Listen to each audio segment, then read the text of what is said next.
ክቡራትና ክቡራን የፕሮግራማችን ታዳሚዎች ሰላም ለእናንተ ይሁን። ይህ ታሪክን ከባለ ታሪኩ በሚል መሪ ቃል በየሳምንቱ እየተዘጋጀ የሚቀርብላችሁ የመጽሐፍት ዳሰሳ ፕሮግራም ነው። አዘጋጆች ሮኒ አካሌና አምሳሉ መሐሪ፣ የምስል ቀረጻና ኤዲቲንግ አሼር ሳሙኤል። እንግዳለን ዛሬም እንግዳችን ደራሲት ውቢት ሰለሞን፣ እንኳን ደህና መጣሽ። እንኳን ቆያችሁ። አመሰግናለሁ ጋሽ አምሳሉ ለሽሩኒ እንኳን ቆይቶ አምላክ አገናኘን። አመሰግናለሁ። ክቡራትና ክቡራን ተመልካቾቻችን እንግዲህ ደራሲት ውቢት ሰለሞን ተመስገን በሚል ርዕስ በዕብራይስጥ ቋንቋ በ170 ገጾች የተካተተ አዲስ መጽሐፍ ይዛልን ቀርባለች። በመጽሐፉ ዙሪያ ዳሰሳ አድርገናል። ሮኒ፣ ነገር ግን ከዛ በፊት ዳሰሳውን ከመጀመራችን በፊት ውቢት ማናት? የት ተወለደች? የት ተማረች? አሁንስ ያለችበት ሁኔታ ምንድነው የሚለውን ባጭሩ ቅድስት ሀገር መቼ መጣች? እሺ፣ አመሰግናለሁ። በጣም ነው አመሰግነው። እና እንግዲህ ውቢት ማለት እኔ አባቴ ቄስ ጥሩነህ ሰሎሞን ይባላሉ። እናቴ ደግሞ ወይዘሮ አቻሜለሽ አበራ ናቸው። እግዚአብሔር ይመስገን በህይወት አሉ፣ ይኖራሉ ገርገር እና እኔ አምስተኛ ልጅ ነኝ ከ9 ልጆች መሃል አምስተኛዋ ነኝ። ሁለቱ ከዚህ ዓለም ስለተለዩ 9 ነው የቀረ ነው እና ከ9ኙ መሃል መካከለኛ ነኝ እና እንደ ቦታዬም ከኔ በላይ ያሉት በሱዳን አገር መጡ። ወርቁ ጥሩነህ፣ ቄስ ሩቤል ጥሩነህ፣ ስምዖን ጥሩነህ፣ ተሳላ ጥሩነህ ብለው መጡ በ76 ዓመተ ምህረት በኢትዮጵያው እና እኔ ቀረሁ። እኔና ከኔ በታች ያሉት 5 ሆነን ልጆች እና ወላጆቻችን ቀረን። ከዛ ከኢትዮጵያ አባት ሰለሞን የአባቴ አባት ትልቅ ሰው ነበሩ እና የዛን ጊዜ በመንገድም መቅበር አልፈለኩም ሲል አባ ቀረን እዛ እና እንደዚህ ቤተሰቡ ተከፋፈለ በዛ ጊዜ እና የተወለድኩት እኔ አቆበረር ይባላል። በጣም ድንቅ ሀገር ነው፣ ለምለም ሀገር ነው። የኛ ይሁዳውያን ነው ያቋቋሙት ሀገሩን። በጣም ድንቅ ክሂላ ነበረን፣ ጥሩ ኑሮ ነበረን። እዛ ባህራ የሚባል ቦታ ነው። ባህራ የሚባል ትልቅ ደን ነበረ። በጣም የሚያምር አንቆበረር ወይስ አቆበረር? አንቆበረር እንግዲህ ምን አንቆ እንደበረረ ያላቀም ግን አንቆበረር ነው የሚባለው። እዛ ነው የተወለድነው ብዙዎቻችን። ሁለቱ በኋላ ሰራም ላይ አለፍን። ወላጆች ወደ ሰራም ላይ ሄድን። ከዛም አንድ ነው የተወለደ። ከዛ በጣም ጥሩ ነዋሪ ነበር ኢትዮጵያ ሳለን። አባታችን ቄስ ናቸው። የህዝብ ኃላፊ ነው እሱ። ቤተሰብ አለ፣ ግን እሱ ዋናው የሚመራው በህይወቱ የሚኖርለት ያለው ህዝቡ ነው። ህዝብ እስራኤል፣ ቤተ እስራኤል በጣም ህይወቱን ለሱ ነው። በልጅነት አንስቶ ህዝብ ያገለግላል። ዛሬም ቢሆን በአሁኑ ሰዓት 90 ከምናምን ዓመት ናቸው አባቴ እናቴ እና ሰው ይባርካሉ፣ ሰው ይመርቃሉ፣ ጸሎት ያደርጋሉ። ጸሎት እንደምታውቁት ግዕዝ ሁሉ መጽሐፍ ቅዱሱ በራሱ ነው፣ በቃሉ ነው የሚጸልተው። እግዚአብሔር ይመስገን እና እንደዛ ከዛ ቤት ነው ያደግነው። ከኔ በታች ያሉት ራሄል ጥሩነህ፣ በእውቀቱ ጥሩነህ፣ ዮሴፍ ጥሩነህ እና መሐሪ ጥሩነህ ይባላሉ። ሁላችንም እዚህ ነን። ሁላችንም ቤት ይዘናል። አሁን የመጨረሻ ልጃችን ወንድሜ ሊዳር ነው። 2 ሳምንት ነው ቀርቶ።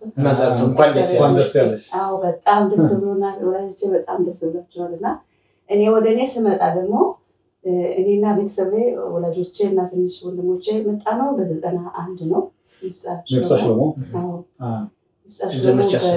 ዘመቻ ሰለሞን የሚባል በ91 25 ቀን ማይ 25 ቀን በቃ ታምር ያየንበት ቀን ነበር። እየታረፋችሁ እንደመጣን ከአዲስ አበባ ገባን። ከኤምባሲው በቃ አላወቅንም ስራ ነገር እንደምንሄድ። ቶሎ ግቡ ከኤምባሲው ተባልን። ከዛ ቆይተን ብዙ እንትኖች ነበሩ። እንደኛ ደግሞ ብዙ የተጠራ ሰው ነበረና ማዕት ነበረ እና ቆይተናል። 1 ዓመት ቆይተናል። አሁን አንቺ እንደምትይው እንግዲህ አንቆበረር ተወለድሽ፣ ሰራም ላይ አደግሽ፣ አምቦበር ተማርሽ። አምቦበር ተምሬ እስከ 8 በጣም ወዳት ሀገር ናት። ቀለኛው መምህሮች እነማን ነበሩ? መምህሮቼ አይንሸት ጋሽ አይንሸት ኢሳያስ ዳይሬክተር ነበር። ባለቤቱ ወይዘሮ አስማረች፣ ወይዘሮ ሰናይት መኳንንት ጌታቸው ባለቤቷ ብዙ ነበሩ፣ ሌሎችም ነበሩ እና እግዚአብሔር ይመስገን በእኛ መምህሮች፣ በእኛ ህዝብ፣ በእኛ ባላባይት ነበር። በቃ እንደ አይደለ የኛ ነው ትምህርት ቤቱ ሁሉ የነበረ። ግን በ76 ከኛ ከፍ ያሉት ሲመጡ ጥለው ሲመጡ እኛ ትንሽ ቀረ እና በጣም አይደለ ከባለቤት ወደ ሌላ ሆነን እንፈራ ነበር። በተለይ ሴቶች በቃ ከዛ በኋላ ትምህርቱን በደንብ ልንማራቸው። ከዛ እንግዲህ ከአምቦበር ወደ ጎንደር፣ ከጎንደር ወደ አዲስ አበባ።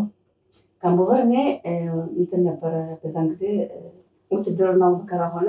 ሴቶችንም ሊወስዱ ሲሉ አባቴ ከዘመዱ ጋር ከክስቱ ጋር ወደ አዲስ አበባ ላከኝ። ቀድሞ 8 ወር ቆይቶ ላከኝ። እኔ ቆይቻለሁ ከነሱ በፊት 8 ወር። አሁን እንግዲህ ከ8 ወር በ8 ዓመት ልጅ ነበር ያኔ እንጂ 16 እንደዛ ሆናለሁ። ልጅ ነሽ? አዎ። ግን ውትድርና ከሚወስዳት ብሎ ሰደደኝና እነሱ ደግሞ ብቻቸውን ቀሩ። 3 ቦታ ሆነ። ስራ ነገር አሉ ወንድሞቼ፣ እኔ አዲስ አበባ ነኝ። ወላጆችና ትንሾች ወንድሞች ደግሞ አምቦበር ናቸው። ሰፈራ ጣቢያ ሆኖ አምቦበር ነበር ነው። በዛን ሰዓት 8 ወር በነበርኩበት ሰዓት በዛን ወር ነው ያደግኩት ነው ማለት ትልቅነት ኃላፊነት የተሰማኝ። ለምን አብሬያቸው መጣኋቸው። ወደዚህ ሀገር መጡ። እኔ ምንም ከነሱ ውጭ አላውቅም።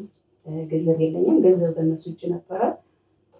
ቤት የተከራየ 2 ሳምንት ቀርቶት ነበረ። ከዛ አንድ ቀን በቃ እንትናቸው ተሳካላቸው፣ ተነስተው ወደዚህ ሀገር መጡ። እኔ ብቻዬን ቀረሁ እና አንቺ አሁን ያኔ ከአዲስ አበባ ከዘመዶች ጋር ነበርሽ። አሁን በዘመቻ ሰለሞን ወደዚህ ሀገር መጣሽ ማለት ነው። እኔ በአጋጣሚ በዘመቻ ሰለሞን ወታደር ላይ ነበርኩ እና የዛ ኦፕሬሽን ተሳታፊ ነበርኩ በአጋጣሚ እና ያኔ የነበረውን ሁኔታ አውቃለሁ። ሰዎች እንዴት እንደመጡ ወደ 14323 ሰዎች በአንድ ቀን በ36 ሰዓት በ36 አውሮፕላኖች ከዛም ውስጥ የተወለዱ ልጆች ነበሩ እና ያንን እንደዚህ ይህን ኦፕሬሽን ሰለሞን ወይም ደግሞ የዘመቻ ሰለሞን ስናስታውስ በጣም የሚገርሙት ነገሮች የተፈጸሙበት እና በዛ ሰዓት ደግሞ አንቺም እዛ ተዛውነሽ ወደዚህ ሀገር በመምጣትሽ አሁን ደግሞ እንደዚህ በማየት በጣም ደስ ይለኛል። በጣም ደስ አለኝ። እንግዲህ ወደ መጽሐፍሽ የበኩር ስራሽ የሆነው ተመስገን መጽሐፍ እንዴት ጻፍሽው? ወደ ስነ ጽሁፍ ዓለምስ እንዴት ገባሽ? የርዕስ አመራረጥሽስ ምንድን ነው? ተመስገን የአማርኛ ቃል ነው። በዕብራይስጥ ቢሆን ኑሮ ምንድን ነው ልትሰጪው የነበረ ርዕሱ? በዕብራይስጥ የተመስገን ትርጉሙ ሸባህ ላኤል፣ አሜን፣ ቶዳ ላኤል፣ አሜን። ይሄ ነው ትርጉሙ። ኦኬ፣ እንግዲህ ምስጉን የተመሰገነ ማለት ነው። በተለይ መዝሙር ምዕራፍ 1 ላይ ስንመለከት በዚህ የድርሰት ስራሽ ውስጥ በምስጉንነት ገጸ ባህሪ አድርገሽ የቀረጽሽው ማን ነው? ለምን ይሄን እንደጠየቅሽ? ኦኬ፣ የካህን ልጅ ነሽ። ስለዚህ ምናልባት በዛ ገጸ ባህሪ ውስጥ አባትሽን ነው ወይንስ ማንን ነው ተመስገን ብለሽ የገለጽሽው? በገጸ ባህሪ ነው። ተመስገን እንግዲህ ስንሰማው የኖርነው ቃላት ነው።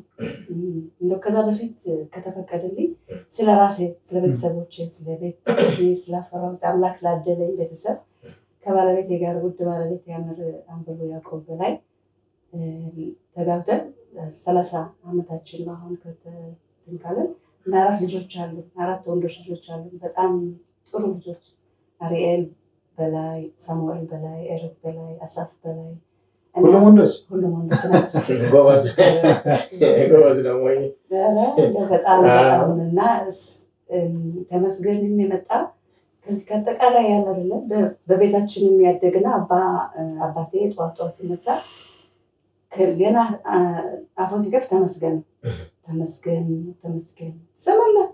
በአራት ሰዓት ይነሳል፣ ይጸልታል። ተመስገን ነው ሁሉ ተመስገን ነውና በቃ እንደ እንጀራ የበላነው ቃላት ነው ተመስገን።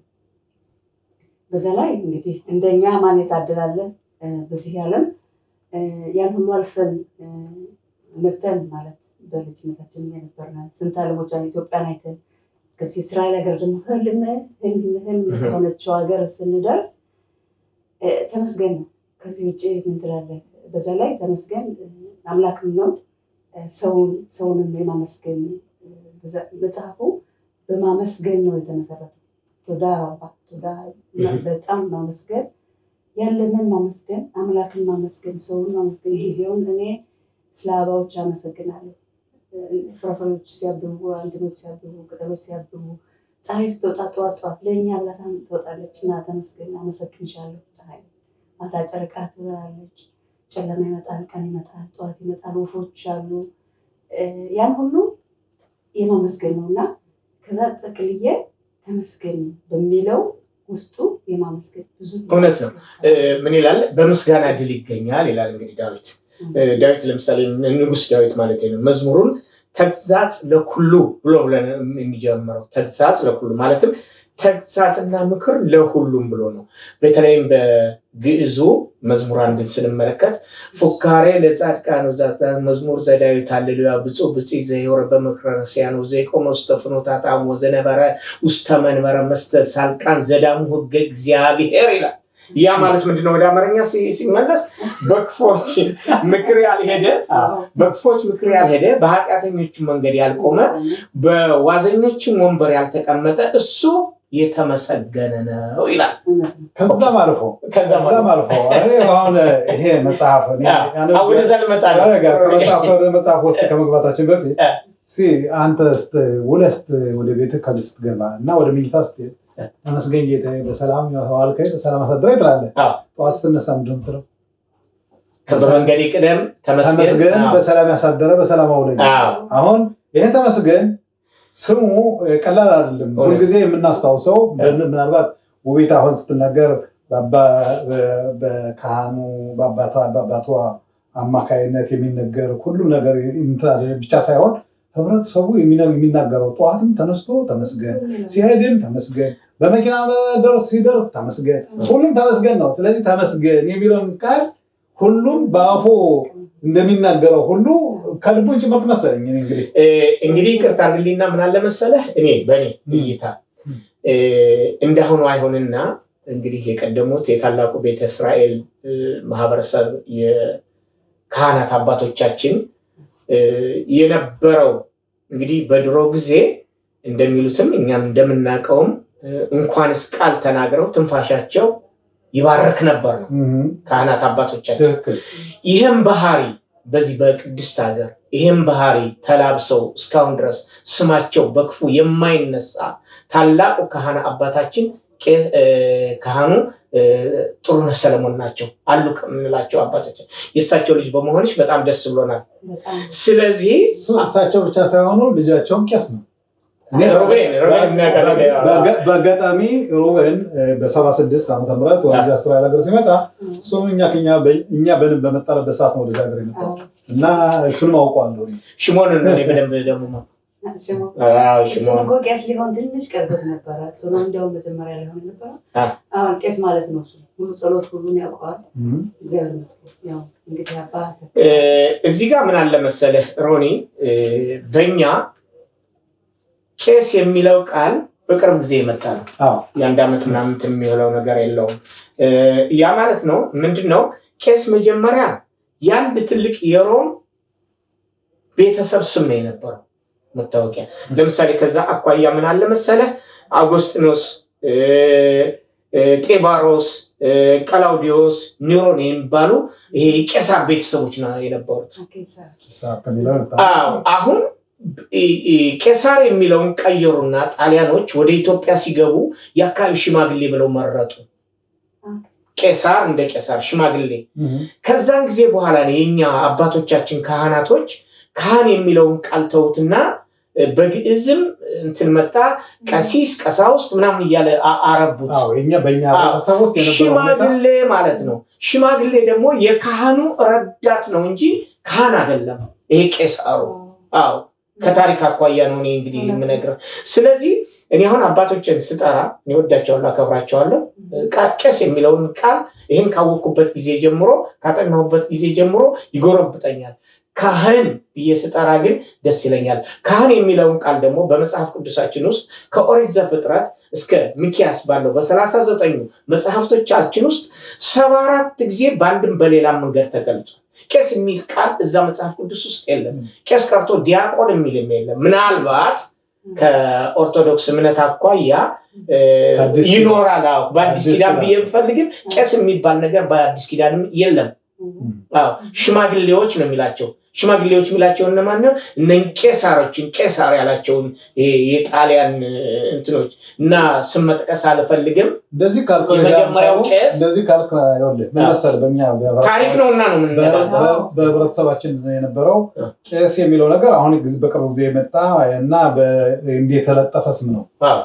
ነገር ግን ከዛ በፊት አባ ካህናት ሊቀ ካህናት በተለይ በችግር በነበረበት ጊዜ መነኩሴዎች ነበሩ።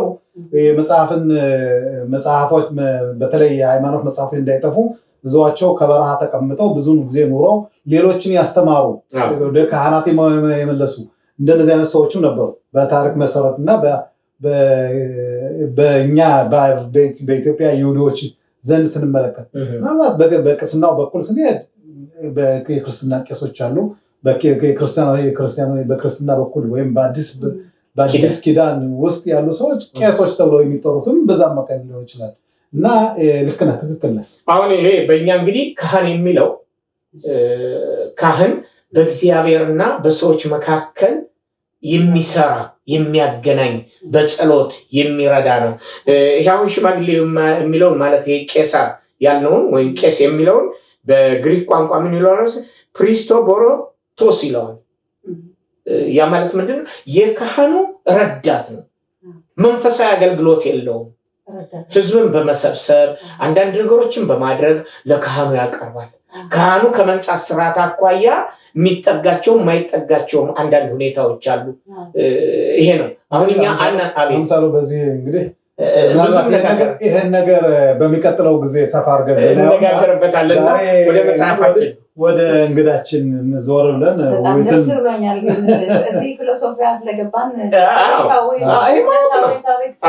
ይህን ወደፊት ሰፋ አድርገን እንመለከተዋለን። ስለዚህ ዛሬ ጠራነሽ አንቺን ስለሆነ አንቺን ደግሞ የምትነግሪን ነገር የምታስተምሪን ነገር ሊኖር ስለሚችል እና በዚህ መጽሐፍ ዙሪያ አሁን እንግዲህ እንመለስና ይህን መጽሐፍ ተመስገን ብለሽ ስም ሰጥተሽ ህብረተሰባችንም ተመስገን እያለ እንዲያነበው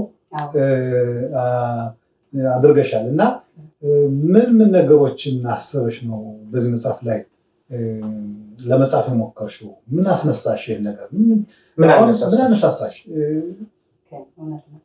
እኔ እንግዲህ ያው በስራዬ ኤሌክትሮኒካ ነው የተማርኩት።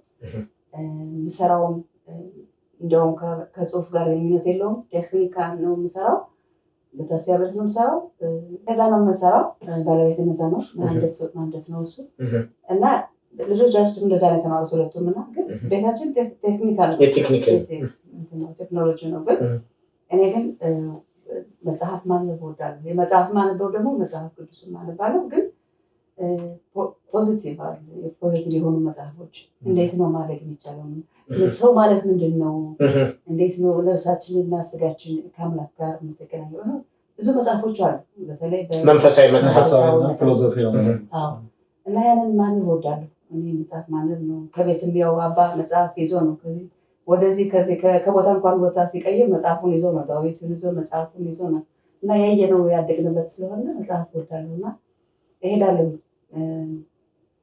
መጽሐፍ ቤት ሂጄ ኬንዮን ሂጄ ሾፒንግ ላድርግ ሂጄ መጽሐፍ ነው ገዝቼ የምመጣው።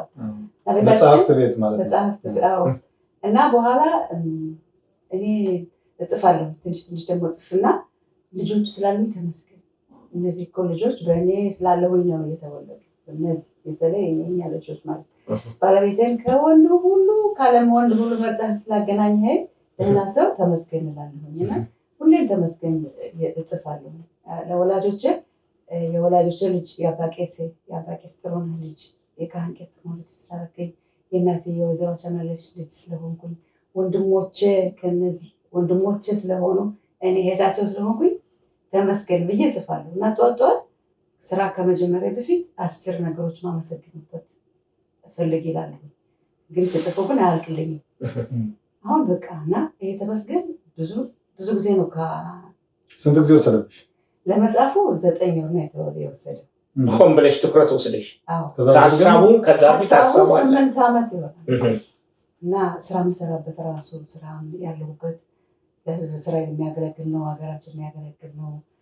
ጠባቂ ነው። እኛ ስራ ጦርነት መጥቶ ሁሉ ወደ ቤት ሲሆን እኛ ስራ ላይ ነን። ብዙ ስራ እንሰራለን እና ይህ ሁሉ መታደለው እና ተመስገናለሁ።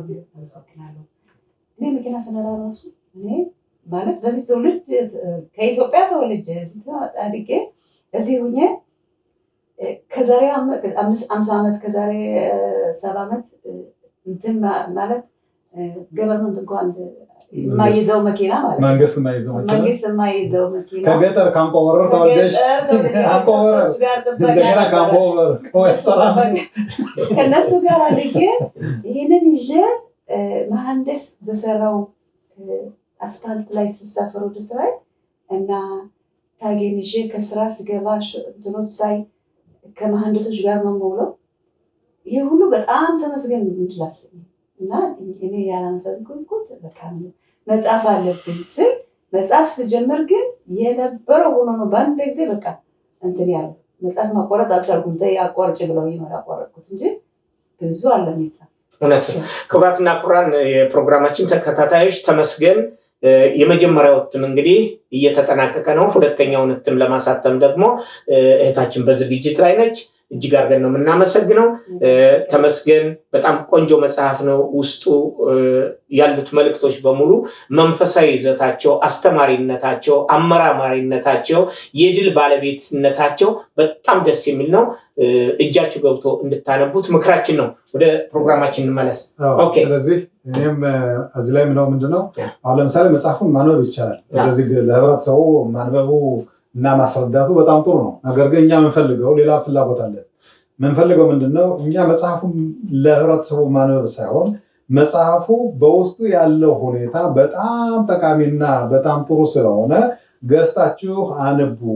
ገዝታችሁ ከቤታችሁ ይቀመጥ እና ከቤታችሁ ከተቀመጠ በተለያዩ ጊዜያቶች ጊዜ ባገኛችሁ ባይሆን በነፃም በመታደለውም ሊኖር ይችላል። ብቻ እጃቸው ውስጥ እጃቸው ከገባ ያላቸው ትርፍ ጊዜ ቁጭ ብሎ የማንበብ አሁን ቅድም ስትናገሪ እኔ መጽሐፍ ማንበብ እወዳለሁ ብለሻል። ስለዚህ ሌሎችም እንደዚሁ የመጽሐፍ የማንበብ ችሎታቸው ወይም ተሰጥኦአቸው ወደዛ እንዲያዘነብል ለማድረግ መጽሐፍ ከአካባቢ መጥፋት የለበትም። አንድ ሰው መማር የሚችለው ወይም ደግሞ ልጆች ከኛ የሚማሩት ምንድነው እኛ ከምንሰራቸው እያዩ ነው። እኛ መጽሐፍ የምናነብ ከሆነ እነሱም ያነባሉ። እኛ ምንጠጣ ከሆነ ደግሞ ይጠጣሉ። እነሱ እኛ የምናጨስ ከሆነ ያጨሳሉ። ስለዚህ አሁን ዋናው ትልቁ ዓላማችን መጽሐፍ እውቀት መሸመቻ ነው። እውቀት ለመሸመት ከተፈለገ መጽሐፎችን ማንበብ አስፈላጊ ነው እላለሁ። እውነት ነው። እንግዲህ ደራሲት ውቢት ሰለሞን የመጽሐፉን ይዘት የታሪኩን ተጨባጭነትና ድምታ ትኩረት ወስደው ያነበቡ ተደራሲያን ማለትም አንባቢዎች የሰጡሽ አስተያየት እስካሁን ድረስ ገንብቶኛል፣ ለወደፊትም ብዕር ከወረቀት አገናኝቼ መጽሐፍ ፈልጋለሁ፣ አሁን ተመስገን ብያለሁ፣ በምስጋና ድል አግኝቻለሁ፣ እስቲ ለወደፊቱ ደግሞ ምንድነው ላደርግ የሚችለው? በዚህ አሁን ሰዎች በሚሰጡሽ አስተያየት ምንድነው ምን እንትን አግኝተሻል? የሞራል ግንባታ እኔ በጣም ነው ያነበበው ሁሉ ነው የሚለኝ። ለካስ ልጅ ለምሳሌ ልጅ ሰዎች ከስራ አንዴት ልጅ ምን አለች በጣም ስትመለስ ከስራዋ ልጆቿ ሲጫወቱ ሲዘሉ ታያቸውና ትቆጣቸዋለች። ሁልጊዜም ስትመለስ ትቆጣቸዋለች፣ ትበሳጫለች። እና አንቺን መጽሐፍ አንብቤ አለች። ለካስ እንደዚህ ብትንትን ያደረጉት ዕቃ ማመሰግነው ይገባል። ለካስ ልጅ የማይችሉ ቢሆኑ ተቀምጠው የማይንቀሳቀሱ ቢሆኑ መቼ ይሄንን ሁሉ ይሰሩ ነበረ። ከዛን ስቼ መቆጣት አቆሚያለሁ። ከባለቤት ጋር ለካስ ይስቁታል፣ ይጫወቱታል። እና አሁን ብዙ በቃ መጥፎ ነገር ነበረ ኮኔክሽን እንትናቸው በትዳራቸው በቤታቸው ተቆጣ ነው የምትመጣው።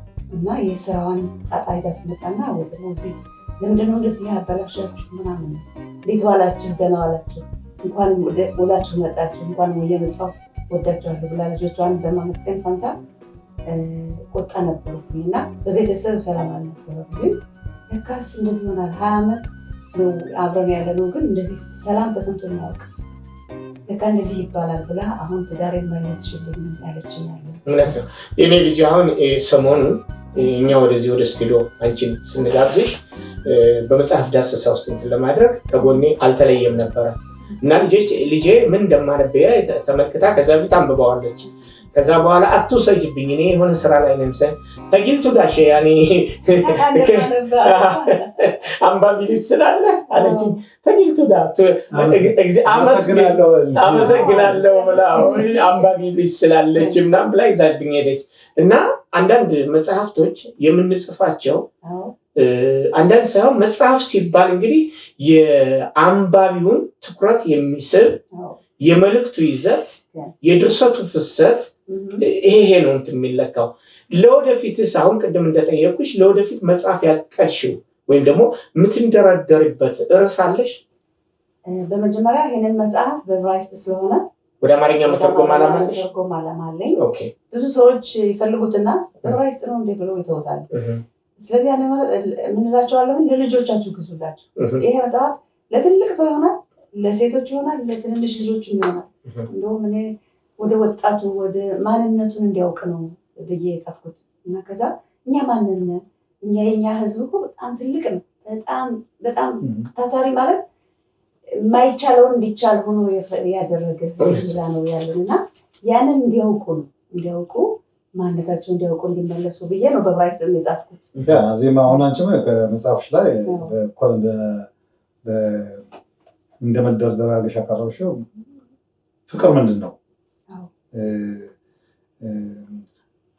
እንትና ሀይም ማለት የተፈጥሮ ሰላምታ የተፈጥሮ ምርቃ ምን አይነት ነው የሚል ሁሉ አለበት እዚህ እና ከጊዜ ወደ ጊዜ ደግሞ ፍቅር እንዴት እያደገ እንደሚሄድ አሁን ቅድም ያልሽው 20 ዓመት በጭቅጭቅ የነበሩ ሰዎች መጽሐፉን ካነበበች በኋላ ቆይ እስኪ አንዴ ህዝብ ላይ ናቁም 20 ዓመት የኔ ያህል ሳሳልፍ እንደዚህ ነገሮችን አላየሁም ነበር፣ ግን ይህ መጽሐፍ ሳነብ ሀሳቤ ተቀየረ። ልጆችን ስቆጣቸው የነበረው አሁን ልጆችን እንዳልቆጣ ተደረገኝ።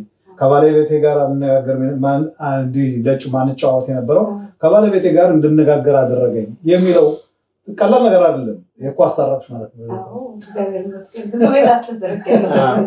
እዚህ ጋር አንድ ጥቅስ አለሽ ልብ የምነካ አዳም ባርጾ ሚእዘይት ሁ የሚል ያው ወደ አማርኛ ሲመለስ ሰው ባገሩ ወይራ ነው ብለሻል። ምን ለማለት ነው? ይሄ ጥቅስ እቺ ፎቶ የአባቴ ፎቶ ነውና በቂራት ሞስኬም በትልቁ አለ በግድግዳ ላይ። ወይራ ላንቺ ምንድነው? በመጀመሪያ አንደኛው ከምርጦቹ እጽዋት መሀል የተመረጠ ወይራ ዘይት ነው። ዘይት ይሆናል፣ ለምግብ ይሆናል። እና ደግሞ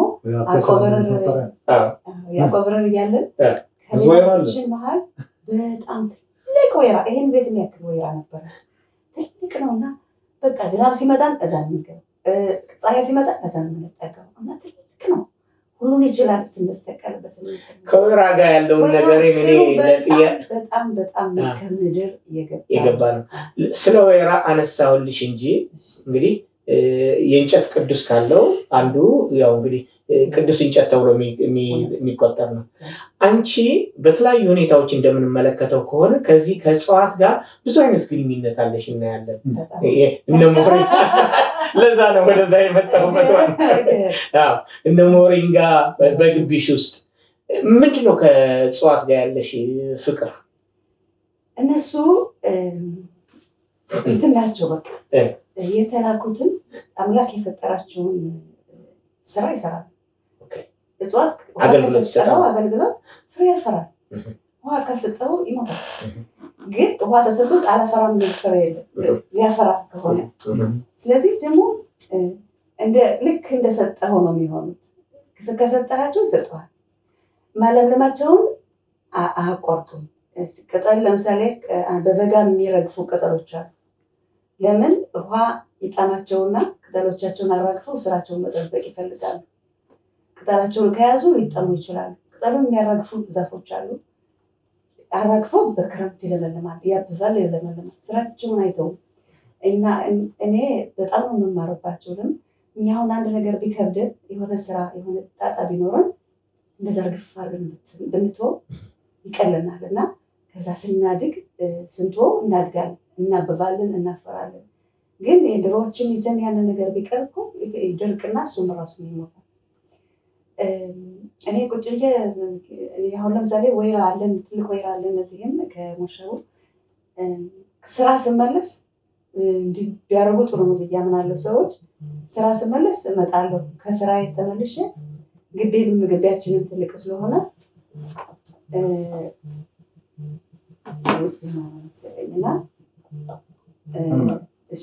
እና ተመልሼ ዞር ብዬ አይቼ ነው የምገባው እና ከዛ ቁጭ ብዬ ተመስገን ፈጣሪ እንኳን መልሰህ አመጣኸኝ። በመኪና ተሳፍሬ ከሆነ በሆነ ሄጄ ተመልሼ መጣሁ እና ደግሞ ጣጣ ይዤ እንዳልገባ ደግሞ ልጆች እንድባረክ ባረከኝ ተመስገን ብዬ ያን ዘይት እንጠብቀኝ ነው የሚመስለኝ እና በጣም የሆነ ተደራለ የሆነ ፍሪኮንሲ የሚያገናኝሃል እና እነሱ የአምላክ በእውነት ከአምላክ ከሰው ልጅ ከማወቁም የተነሳ ጦርነቶች የሚነሱ ናቸው። እውቀት ሰው ሲበስል በጣም መብሰል ማረር ነው ትላለች እናቴ።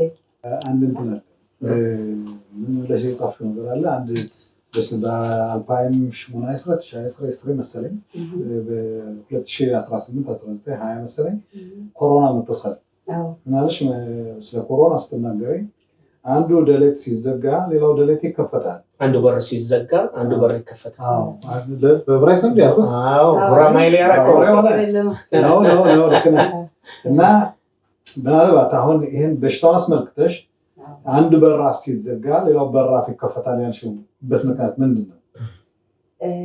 ምን መሰለህ እንደው በኮሮና ጊዜ በቃ ዓለምን የገዛ በሽታ ነበር እና ሰው የተቆጣጠረው እና ሰው እውቀት አለ፣ መፍጠር አለ፣ የፈጠራ ችሎታ አለ፣ ከሰማይ ትሄዳለ፣ ለሳተላይት ትልካለ። ግን እቺ ማትታይ ቫይረስ ናት ዓለምን የገዛችው እና ምናልባትም የመጣው ይሄንን ሊያስተምረን ነው ብዬ ነው። ትልቅ ትምህርት ነው። በኮሮና ጊዜ ሰውን ፈራው። ሰው በጣም የተፈራበት ነው። ቤተሰብ ሲመጣ ሮክ ቁጭ በል እንዳንነካ፣ ጓንት አስገባን እንዳንነካ። ሰው ማለት ይሄ ያንተ ያልሆነውን አትንካ መልእክቱ ይመስለኛል። በአሁኑ ሰዓት በሽታ ፈርተህ ሊሆን ይችላል። በኋላ በኑሮ ግን ያንተ ያልሆነውን አትንካ እና እጅህን ጠብቅ። እዛ ብቻ ሳይሆን ብዙም አትናገር። ስለዚህ አፍከን ደግሞ ብለጉም ደግሞ እንዳትናገሩ፣ ትርፍ ነገር አትናገሩ። ከተናገራችሁ ሰላም ተናገሩ፣ ካልሆነ ግን አፋችሁን ዝጉ። ተራራቁ። የምጠቅመው ሰውን ካልጠቀምከው ይልቅ ባታገኘው ይሻላል። ግን ራቅ ብለህ ሰላም ብትሆን እና ብዙ ነገር አስተምሮናል በዚህ ኮሮና። ግን ዓለም አልተለየች፣ ምንም አልተቀየረም። ከዛ በኋላ ነው ጦርነቱም እየቀጠለ ያለ። በብዙ ሀገር ጦርነት አለ። ሰው ሊማር አልቻለም እንጂ ብዙ የሚያስተምረን በሽታ ነው የነበረው እና እኔ በዛ ብዙ ተምሬያለሁ። ምናልባት ይሄ ኮሮና የተባለው በሽታ ከመጣ ጀምሮ ከዛ ወደዚህ ያለው ጊዜ እና ከዛ ወደ ቀደም ብሎ የነበረው ጊዜ በጣም ይለያያል። እኛ አሁን ለምሳሌ በኮሮና ከመምጣት በፊት ብዙም ጊዜ ከሰዎች ደህንማ፣ ከጎረቤት፣ ከጓደኛ፣ ከዘመድ ከሁሉም ቦታ ሄደን እንገናኝ ነበር። ያ በሽታ ከመጣ እና በሽታው ካለፈው በኋላ ግን አብዛኛውን ጊዜ ሰው ራስ በራሱ መገናኘቱ ተውና አሁን ዛሬም በመስሪያ ቤት ደረጃ የምናደርጋቸው ነገሮች አሉ። ይሄ ዙም ኮል የሚባል ነገር ማለት ይሄ በመገናኛ አውታሮች አማካኝነት ስብሰባዎችን ማካሄድ፣ የስብሰባዎችን አጀንዳ ምን እንደሆኑ በዛ አማካኝነት መግለጽ፣ መቆጣጠር፣ እነዛ ነገሮች አስተምሮን ሄደዋል። ስለዚህ ሰውና ሰውን አራራቀው። ሰውና ሰውን የሚያገናኝ የነበረውን ሰውና ሰው አተራራቀ። ምናልባት በቃል በተለያዩ የቴክኖሎጂ መሳሪያዎች ግንኙነትን ቢኖረው እንደዚሁ ግን እንደቀድሞ ፊት እንደነበረው ከኮሮና በፊት እንደነበረው ግንኙነት ግን ያለው በጣም የቀዘቀዘ መስሎ የሚታይልን። በጣም ዛሬ አሁን በመስሪያ ቤት እኛ ድሮ እንትን አለ ሚቲንግ አለ ስትባል ወደ 50 ሰው አንድ እንገባና እንነጋገራለን። ከዛ በኋላ አሁን ግን ወደ 250 ሰው ስካይፕ የሚባል አለ። ቁጭ ብለን እያንዳንዱ ከኦፊሱ ቁጭ ብሎ ከመስሪያ ቁጭ ብሎ ቢሮ ውስጥ ቁጭ ብለን ታወራለህ። አሁን ምን መሰለህ በቃ እውነተኛ እንትን አይመስልም እና መራራቁ እንደቀጠለ ነው። ለዛም ነው ዙም በዚህ ያለው ቴክኖሎጂ በጣም ለዛም ይሆናል ያልሽው አንዱ ሲዘጋ ሌላ ይከፈታል ነው ያለ ቀርና ሌላ ሆነ እና ደግሞ አብረን መራመድ አለብን። እውነት ነው። ክቡራትና ክቡራን የፕሮግራማችን ታዳሚዎች ፕሮግራማችን እንደቀጠለ ነው። የመጽሐፍ ዳሰሳ ፕሮግራማችንን ይቀጥላል። ስለዚህ መሰረታዊ ዓላማችን ደግሞ በተለይም ተመስገን መጽሐፍ ላይ እንደ ሌሎች መጽሐፍ ተደራሲያንን የዕለት ከዕለት ህይወት እንዴት እንደቀየረ የድርሰት መልእክቱ ምን እንደሆነ በስፋትና በጥልቀት ዳሰሳ አድርገናል። ለደራሲዋ ያለን አክብሮትም እጅግ የላቀ ነው። እጅግ አድርገን እናመሰግናለን። ስለዚህ ፕሮግራማችንም ይቀጥላል። እዚህ ላይ አሁን እንግዲህ እኔ አንድ ጥያቄ አለኝ። ቅድምም እንደጠየቁሽ ይሄን መጽሐፍ ይዘሽ በተለይም በዕብራይስጥ ቋንቋ መሆኑ ለወጣቱ ትውልድ ብዙ እገዛለሁ የሚል ግምት አለኝ። በተለያዩ ኮሌጆች በዩኒቨርሲቲ ደረጃ ጥሪ ደርሶሽ ገለጻ የማድረግ እድሉን አግኝተሻል? ይሄንን አላገኘሁም። ግን ከስራዬ የተነሳ እኔ በተናድቦት በበጎ አድራጎት ብዙ ስለምሰራ ከትምህርት ቤቶች ከተማሪዎች እየሄድኩኝ ስለ ስራዬ እኔ ከየት ወደየት እንደደረስኩኝ አሁን እኔ በሳተላይት ነው የምሰራው በዛ በኩል ስለሆነ እና ማወቅ እንደሚቻል ይቻላል በሚለው ወጣቶችን ፈረንጅም ሆነ ሀበሻም ሆነ ብዙ ትምህርት ቤቶች እየሄድኩኝ ሌክቸር አደርጋለሁ እና በዛ መጽሐፍ ይቻላል የሚል ነገር ስታወጭብኝ ይሄን ቃል አንድ ነገር ታወሰኝ። ከኃይሌ ገብረስላሴ ጋር ወጣሽ ነበረ? እንደውም ቀድሜው ደርሼ ነው ከኋላ ያለው ወደ ደርሼ ኢየሩሳሌም ማራቶን ኢየሩሳሌም እና የፈለከው ይሁን ያሰብከው ካሰብክ አምላክ ይረዳል። እሰቡ ብቻ ፈልጉ ብቻ አትፍሩ። አንድ ነገር ለማድረግ አትፍሩና አሁን እኔ መሮጥ እወዳለሁ፣ ስፖርት እወዳለሁ። ስፖርት ስሩ ነው የምለው። በዚህ አጋጣሚ ሰው በተቻለው የፈለጋችሁትን ስሩ፣ እስክስታም ስሩ፣ ብቻ እንቅስቃሴ የአካል እንቅስቃሴ ይኖር። ሁሌም አፍሉ እንትናችሁ ክፍላችሁ ዘግታችሁ ዝፈኑ።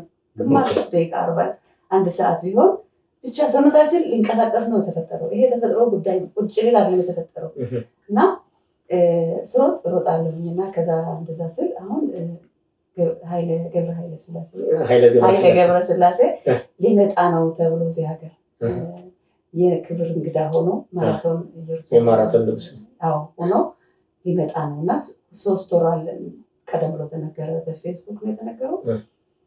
ከዛን በቃ ያንን እንትን አየሁኝና እሱ ሊመጣ ነው እዚህ ሀገር። በዛን ዓመት ደግሞ ኢየሩሳሌም የእስራኤል ዋና ከተማ ተብላ የተሰየመችበት ዓመት ነውና በቃ ተመስገን። እሱ አሁን ከሩቅ ነው መጣው። በዛ ላይ 67 አገሮች ሰዎች መጥተዋል ማራቶን ለመሳተፍ።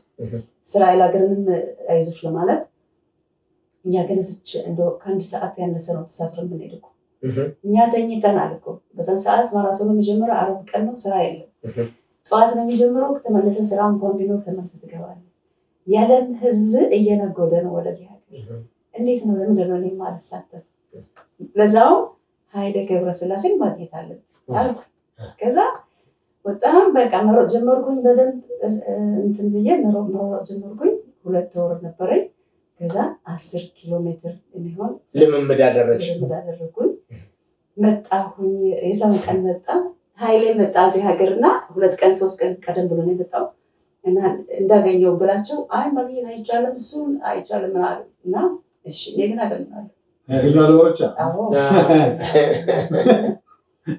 በቃ አሁን እዛ አርብ ቀን ጠዋት ደረስን። በጠዋት ከባለቤቴ ጋር ተሳፍረን ሄድን። ጠዋት ከዛን ኢንተርቪው አድርጎለታል በቴሌቪዥን በራዲዮ። አሁን ባለቤቴ ምን አለ ይሁንሽ ኃይል ሂጂ ሆነ እንደዚህ አይደለም እኔ አገኘዋለሁ እንደዚህ አይደለም እንደዚህ ተደብቄ ወይንም ና ብዬ አይደለም ነው በደንብ አገኘዋለሁ እኔ እንጃ ምን ይታይ። ከዛ ማራቶን ወጣ፣ ግማሽ ማራቶን ቀደም ብሎ ወጣ፣ ማራቶን ወጣ። ከዛ 10 ኪሎ ሜትር እና እኔ ወጣሁ። ወደ 38 ህዝብ ነው 10 ኪሎ ሜትር ብቻ ያለው ውድድሩ በአንድ ላይ ወደ 50,000 የሚሆን ነው የነበረውና ወጣሁኝ። ከዛ መሀል ማለት አብሬ ሄድኩኝ። በቃ እኔ ከሱ ጋር እሱ አልነበረም እኛ ጋር እሱ ከኋላ ነው ማራቶን ነው። እንግዲህ እኔ 1 ሰዓት ነው የፈጀብኝ 10 ኪሎ ሜትር ለማድረግ። እሱ መቼ ወጣ 20 ደቂቃ ቆይቶ ነው የወጣው። እሱ እንደው ሊሮጥ ነው እንጂ ሊሮጥ አይደለም። ስለዚህ በቃ ሞራል ለመስጠት ብሎ ነው የሮጠው።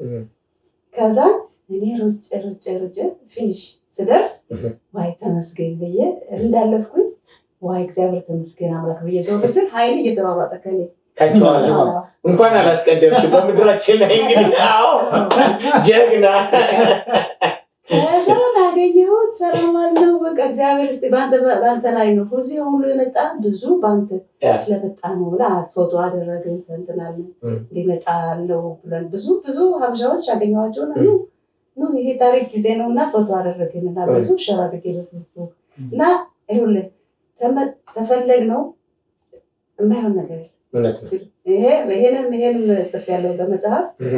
አንድ ነገር ፈልጉ፣ አትፍሩ፣ አምላክ ይረዳል፣ ታገኙታላችሁ። እና የመፈለግ ፍራቱ ነው ያለ ለሰው ልጅ ይህን አደርጋለሁ ብሎ ፍራቱ ነው እንጂ እኔ እንዳልኩት እግዚአብሔር ይመስገን በቃ። እና የዛን ጊዜ ማራቶን ኢየሩሳሌም ቀድሜው ደርሼ ፎቶ ሁሉ ተነሳን አለ። አሁን እንግዲህ ይሄ አንዱ አስደሳችሁ ጊዜ ሲሆን አንዳንዴ ደግሞ በመጽሐፍሽ ላይ ምን ብለሽ ጽፈሻል መሰለሽ?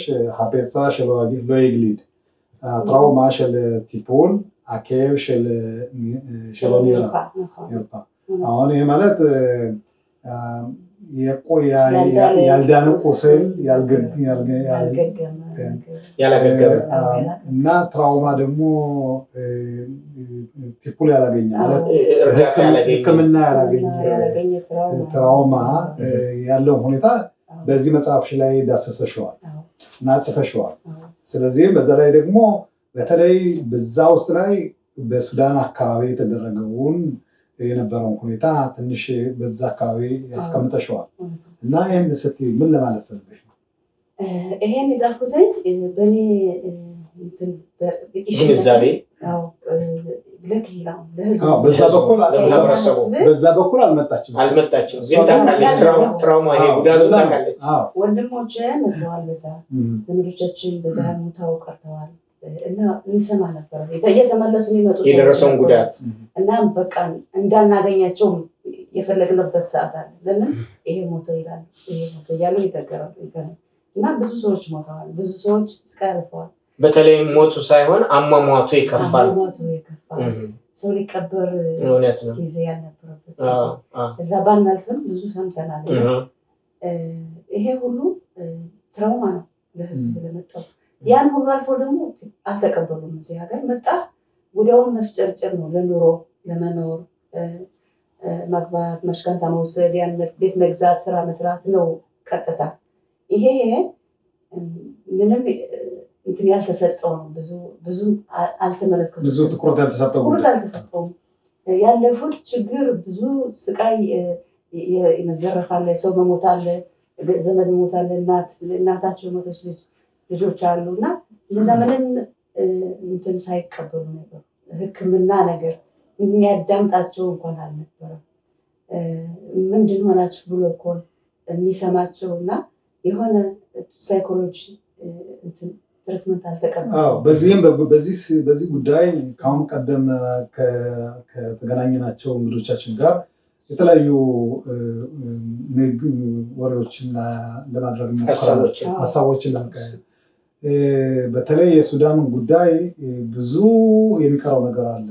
በተለይ ያልተዘመረላቸው ያልተጻፈላቸው ብዙ ነገር አለ። ይህን አስመልክቶ ግማሹ እንዴት እንደመጣ ምን እንዳጋጠመው ምን ነገሮች እንዳሳለፈ አንዳንድ ጊዜ በውይይታችን ላይ አስቀምጠነዋል።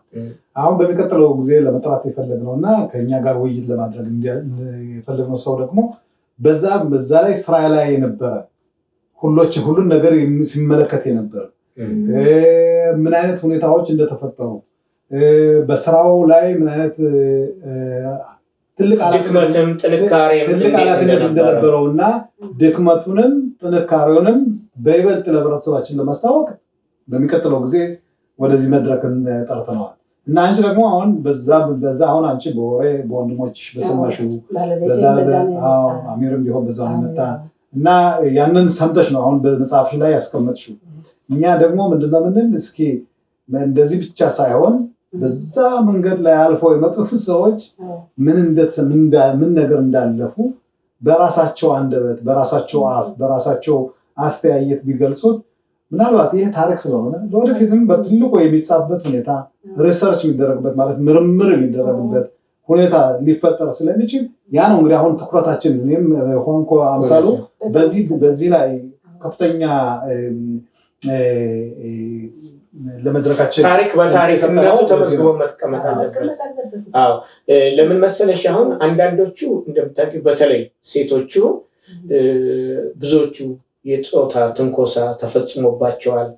ያ በአእምሯቸው ውስጥ ቅድም እንዳልሽ አሁን ትራውማ የአእምሮ ጠባሳ አስቀምጦባቸዋል። ለመተረክ ቀርቶ ያን ሲያነሱባቸው እንኳን የሚያንገሻግሻቸዋል፣ የማይፈልጉታሉ። አለመፈለግ ሳይሆን ቢያወጡት ደግሞ ይሄን ከውስጣቸው እንደ አዲስ የመንፈስ ተሐድሶ ያገኛሉ የሚል እንትን አለን። ለምሳሌ ለማድረግ ባለሙያ ያስፈልጋል። ሙያተኛ ባለሙያዎች ሰዎች አብረው ተቀምጠው እንደዚህ አሁን እኛ እንደምንነጋገረው ግልጽ በሆነ እንትን በጊዜ በሰዓት በደቂቃ ሳይገደብ ነፃ የሆነ ውይይት ቢደረግበት መልካም ሊሆን ይችላል። አንዳንዶቹ ችግራቸውን እንደያዙት ያው አሉ እንደያዙት ለመፍታት ሊናገሩም አይፈልጉም። አዲስ ያማቸዋል። ያን ለምሳሌ ሳይኮሎጂ አይነት ሰዎች ቢደምጧቸው ቢያወጡትና ቢቀላቸው እውነት ነው። እንደዚህ አይነት ትሪትመንት መቀበል ነበረባቸው። አሁንም ቢሆን አልመሸም ያሉት ሰዎች እህቴ ለምሳሌ ያን ስታነሳ ብቻ ማልቀስ ነው ብቻ ትተዋለህ። በቃ እሷን ማንሳት አትወድም እና ሽፍንፍን አድርገህ መተው ያን ለማዳን የሆነ ነገር መቀበል ነበረባቸው። እውነት ነው። እንግዲህ ደራሲት ዮዲት ለምሳሌ ሁለቱም እዚህ ሀገር የተቀበልኩት ስም ደግሞ ዮዲት ነው። ለዛ ነው እኔ ስሜን ቀየሩልኝ እንትን ብዬ እንትን አይደለም። ግን ለምን ዮዲት ደግሞ ይሁዲያ ጆሽ ስለሆንኩ ነው። እንደሱም ደግሞ ዮዲት ጉዲት ማለት ነው። እነሱም ያቆሽሻታል። የኛ አንበሲት ነበረች እና በጣም ነው ሁለቱንም በጣም ነው። እዚህ ላይ ለምሳሌ መዝሙር 119 እና ቁጥር 164 ላይ ዳዊት ምን ይላል መሰለኝ? ስለ ጽድቅ ፍርድ 7 ጊዜ በቀን አመሰግንሃለሁ ይለዋል ዳዊት። አንቺ በቀን ስንት ጊዜ ታመሰግኛለሽ? ቁጥር ማለት እኔ አንዴው ቁጥር የማልዘልቅ አሁንም ተመስገን። አሁን በቃ ሁሌም ምን ልበል ቁጥር የለኝም። ተመስገን እኮ ምንለው ለአንዱ ፈጣሪያችን ተመስገን ምን እናቀርበው ለኛ ለራሳችን ሳይሆን ተመስገን ስለደረገልን ስለሰራልን በደህና ውሎ በስለመለሰን ለማንኛውም ነገር ለምን አደረጋችሁ ነገር በሙሉ ተመስገን የሚለው አሁን እዛ ይሄን ያልኩት መሰለ መዝሙረ ዳዊት በምስጋና የተሞላ መጽሐፍ ነው። በተለይም መዝሙር 111 እስከ 117 ያለው ሃሌሉያ ብሎ ነው የሚጀምረው። ሃሌሉያ አሁን ለኛ እንደ ተራቃል ልንቆጥረው እንችላለን። ሃሌሉያ በዕብራይስጥ እግዚአብሔርን አመስግኑ ማለት ነው። ለሃሌሉያ እና ሃሌሉያ አቤቱ በቅኖች ሸንጎ በጉባኤም በፍጹም ልቤ አመሰግንሃለሁ ይላል ምዕራፍ 111 ቁጥር 1 ላይ። እንደገና ሃሌሉያ አሕዛብ ሁላችሁ እግዚአብሔርን አመስግኑ ወገኖችም ሁሉ ያመስግኑት ይላል 117 ቁጥር 1 ላይ። ለብዙም ጊዜ እንግዲህ ቃሉ ለመዝሙራት መግቢያና መደምደሚያ ነው ሃሌሉያ የሚጠቀመው እና ከዚህ አኳያ ተመስገን እንግዲህ በጣም ትልቅ ቃል ነው። ብዙ የሚያጽፍ ነው። ብዙ የሚያስኬድ ነው። አዎ አሁን ቅድም እንደነገርሽኝ በተለያዩ ቦታዎች በይትነዱት ማለትም በበጎ አድራጎት የተለያዩ ቦታዎች የማግኘት እድሉን አግኝተሻል። በእነኚህ ቦታዎች ላይስ ለወደፊቱ መጽሐፍሽን መሰረት አድርገሽ ገለጻና ማብራሪያ የመስጠት እቅድና ዓላማ አለሽ? አዎ ይሄ መጽሐፍ ብዙ ቦታ መድረስ አለ። እንደው ለሁሉ ቢደርስ እንኳን ደስ ይለኛል። ለምን መሰለህ? ደስ ሲለን ወይ ሲመቸን ማመስገን ይሄ ያለ ነው፣ ቀላል ነው። ሲከፋህ ግን ሲከብድህ ማመስገን ነው እምነት ማለት በአምላክ ከልባችን ተመስገን የምንለው። እኔ ያምናለሁ ሁሉም ለበጎ ነው ይባላል እና ሲከብድም በጣም ሲጨንቅም ተመስገን ነው። ስለዚህ ሰዎች ያላቸውን አይተው ቢያመሰግኑ በህይወታቸው ህይወት እኮ ትልቅ ስጦታ ነው። የታደሉት ናቸው የሚያገኙት። እኔ ጠዋት ጠዋት ስነሳ ዛሬ ከባለ እድሎች ጋር ስላደልከኝ ተመስገን። የቀሩም አሉ ያልታደሉም አሉ እና ሰው በትንሹ እንኳን ሲያማርር እኔ በጣም ነው የሚቀፈኝ። በጣም ተመስገን ወሉ። ስለዚህ እውነት ነው የባሰም አለ የባሰ ያመመው ሰው ሆስፒታል ሄዶ ቢያይ ይገርመውና ተመስገን ይላል። ያለው ቀላል ነው። እንደው ከበደኝ ህይወት ከበደኝ ብሎ የሚለው ሰው የከበደውን ቢያይ ያመሰግን ነበር። ስለዚህ ይሄ በእናንተ እርዳታ በተለያዩ እንትኖች እርዳታ ከፍ ያለ ቦታ ደርሶ ትልቅ ቦታ ደርሶ ለሁሉም ሰው እንዲሆን እመኛለሁ። በጣም በጣም ሌላው ደራሲ መሆን ቀላል ነገር አይደለም። በተለይም ባለትዳር ሆኖ የትዳር ጓደኛን ጊዜ ይሻማል በጣም እንግዲህ ከሚታወቀው በዚህ ላይ ከቤተሰብሽ ከባለቤትሽም ከልጆችሽም ጊዜና ቦታ መርጠሽ ወረቀትና እስክሪብቶ አገናኝተሽ ወይም በኮምፒውተር ከፍተሽ መጽሐፍ በምትጀምርበት ጊዜ ችግር አይፈጥርብሽም? ጊዜን ተሻማሽ ሲጠራሽ ባለቤትሽ ተሎ አቤት አለ ማለትሽ በሐሳብ ተወስደሽ ማለት ነው። አንዳንድ ጊዜ ትገባለህ በቃ ውስጥ ነው የምትለውና ይኸውልህ እኔ በህይወቴ ሁልጊዜም መጽሐፍ ማንበብ እወዳለሁ። እንዳልኳችሁ ከማንበብም ከእንትን የተነሳ የሆነ ኩርስ ተማርኩኝ። NLP ይባላል። ይሄ ማለት ሰው እንዴት ነው የምትረዳው የሙያ ትምህርት ነው። እንደ ሳይኮሎጂ ነገር ነው።